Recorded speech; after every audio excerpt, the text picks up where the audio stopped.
Hi అండి అందరికీ. మా ఇంట్లో నాకు శత్రువులు ఎక్కువైపోయారు అని నేనెందుకు అన్నానో మీకు చెప్తాను. నేననేది కరెక్టో కాదో మీరు నాకు చెప్పండి.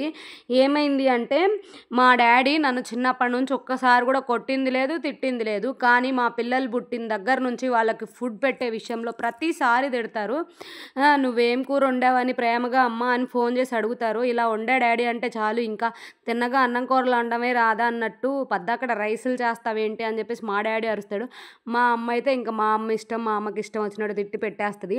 ఆ తర్వాత లైన్‌లోకి మా హస్బెండ్ దిగుతాడు. "ఏం కూర వండావే" అని ప్రేమగా అడిగితే, "ఇలా రైస్ చేశానండి" అంటే, ఇంకా మా హస్బెండ్ కోపమైతే పీక్స్‌లోకెళ్ళిపోతది. ఇక తర్వాత మొన్న మా తమ్ముడిని అడుగుతున్నాడు. "ఏమిరా మీ అక్కకి అన్నం కూరలు వండడమే నేర్పలేదా? అస్తమానం జీరా రైసు, పుదీనా రైసు, లేదంటే ఫ్రైడ్ రైసు, పన్నీర్ రైస్ తప్ప ఇంకేం రావా మీ అక్కకి" అని అడుగుతున్నాడు. నా బాధలు ఆళ్ళకేం తెలుసండి. మా పిల్లలకేమో కూరలు వండితే దానిలో తొక్కులు కనపడతాయి. వాళ్ళకి ఇష్టం లేని కర్రీస్ వండాలి. ఇష్టమైన కర్రీస్ ఏమో ఉండవు.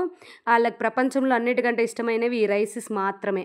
బిర్యానీ కంటే గూడా వాళ్ళు ఫస్ట్ ప్రిఫరెన్స్ ఈ రైసులకే ఇస్తారు గాబట్టి, నేను గూడా దానిలో అన్ని వెజిటబుల్స్ వేసి వాళ్ళకి ఇమ్యూనిటీ లెవెల్స్ తగ్గకుండా చాలా మస్ట్ అండ్ షుడ్‌గా చేస్తాను. బట్ వాళ్ళేమో ఈ రైసులకిచ్చిన వాల్యూ దేనికి ఇవ్వరు. మరి నన్నేం చేయమంటారో మీరే జడ్జ్‌మెంట్ ఇవ్వండి.